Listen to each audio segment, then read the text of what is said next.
ignorante! Dica voi. Che ignorante! Tesorano? Che ignorante! La sera per gli conti per andare del corpo. Ah! Che ignorante! E mi era data acqua e fumo vino. Nei! Ignorantus, ignorante, ignorantum! Il vino deve essere puro! E per ispessire il vostro sangue, che è troppo fluido, ci vuole gesunderin, gesunderschwein, gesunderkäse! Ah!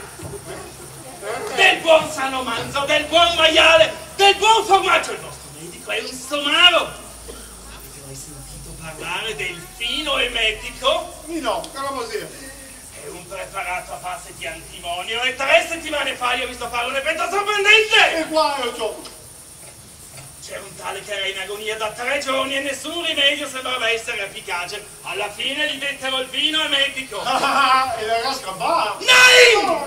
Morì! Un effetto meraviglioso. Certamente! Quel povero disgraziato stentava da 3 giorni a morire e il fine medico in un attimo risolse il problema. Cosa volere di più efficace? Ma no! Perché non vivevi un poco come gli altri? Ma che un'altra volta, dottore, magari un'altra volta. Nel suo caso io suggerirei una tisana di Selcaro Criante. Segaro Criante? Ja, Selcaro Criante! Salice piangente. Ma di quel braccio lì cosa ve ne fate? Come?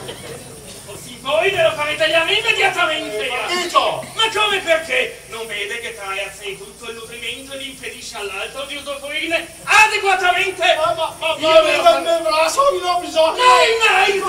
No! Dottore, anche l'occhio destro mi pare questo. Certamente! Come? Sì! Come l'occhio? Bisogna toglierlo immediatamente! Lavarmi un occhio? Certo, fatevelo provare al più presto